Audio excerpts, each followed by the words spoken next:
Fair enough. But read the treaties. They're not long. Each of them is just a few pages in length.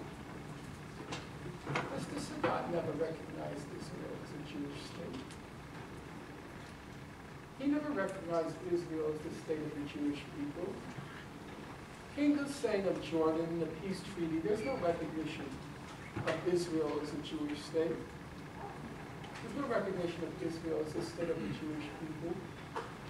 Why all of a sudden has this now become a precondition for the Palestinians to achieve a settlement, when it wasn't a precondition for the Egyptians or the Jordanians in their peace treaty?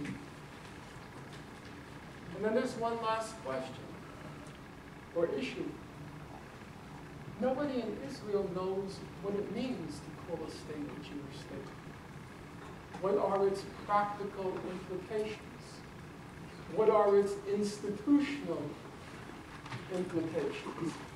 There's no agreement on that. As you know, Jews have been wondering for 3,000 years, what is a Jew? And they can't figure that out. And now we're being told that the Palestinians have to recognize Israel as a Jewish state when no two Jews in Israel agree on what that means. Even Israel's illustrious former Supreme Court Justice, Aharon Barak, he said, I'm quoting him, "We still have not worked out properly the relationship between the Jewishness of the state and the fact that it is a state of all its citizens." He's their most illustrious Supreme Court Justice, Aharon Barak, just retired. He doesn't know what it means. So how can Palestinians be called upon to recognize Israel as a Jewish state when nobody knows what it even means, in theory or in practice? Let me turn to one last issue, and then it's open to you. And it's the issue not coming from the Israeli side, but it's the issue that frequently comes from critics of the two-state settlement. That is to say, those on the other end of the spectrum who support what's called a one-state settlement. How many people in the room fall roughly into that category? Raise your hands. Good. So, one of the standard objections we hear to the two-state settlement is, well, there are now 500,000 settlers in the occupied Palestinian territories. It's not possible that these settlers can be uprooted. These settlements that Israel has created over the last 40 years and more, these settlements preempt, preclude, make impossible the creation of a Palestinian state. How many people have heard that claim? Raise your hand. Raise your hand up high so we know who we talk. Good. Well, here are the facts and the possibilities. Number one, and we have in the first row to my left, and I know it sounds like a crisis, right? That's what I grew up with. Come on! You wouldn't get it. Somebody who knows every durnum of Palestine with a certain amount of physical intimacy, because guarding each durnum of Palestine was his professional career for a good period of your life, correct? So he'll be able to confirm or belie what I have to say. First of all, the first factor, not well known, the settlements, yes, it's 500,000 settlers, it's a formidable number.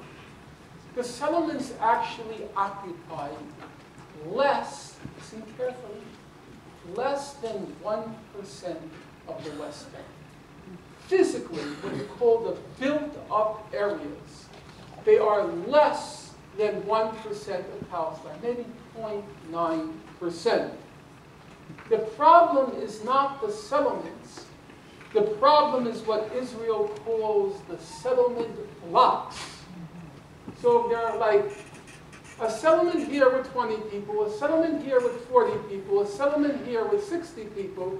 Israel says, we want to keep the settlements and everything in between them. And then we want areas where they can expand, so we want more, and it's called the settlement blocks. And the settlement blocks are a problem. If you factor in what Israel wants, the blocks, they come to about 9% of the West Bank.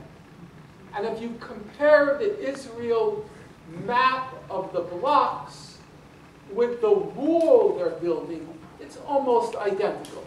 The wall is on the outer perimeter of the settlement blocks. If Israel, here we're speaking strictly factually, we're not talking about right and wrong.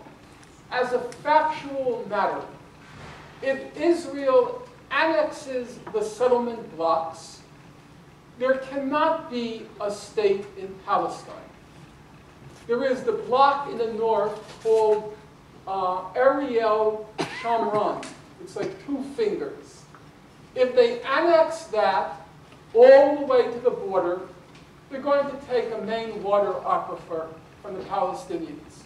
And they also effectively divide the northern half of Palestine. They bisect it.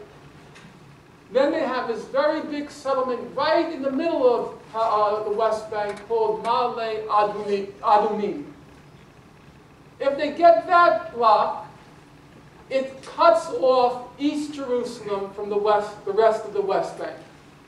The East Jerusalem is here, the West Bank is here. The Israelis sometimes, the Israelis and the Americans, they say, we'll give you a little bit of East Jerusalem. And one of the Palestinian negotiators, who actually has a brain, which is unusual, Abu Allah, he says, yeah, but I don't want to have to go into my capital with a helicopter. It cuts it off. You can't have the settlement blocks and the state. And in fact, that's the whole idea. Israel built the settlement blocks to preempt the possibility of a Palestinian state. So, now some of you are thinking, well, doesn't that prove the point? You can't uproot 500,000 settlers. You know, trying to get one Israeli to move is not very easy. 500,000, forget it. So doesn't it prove there can't be a state? Well, I went through the Palestine papers, very painful reading. It exacerbated my ulcer, which I get every time I read anything about this topic, including the plane ride over here. I hope the Persian food will soothe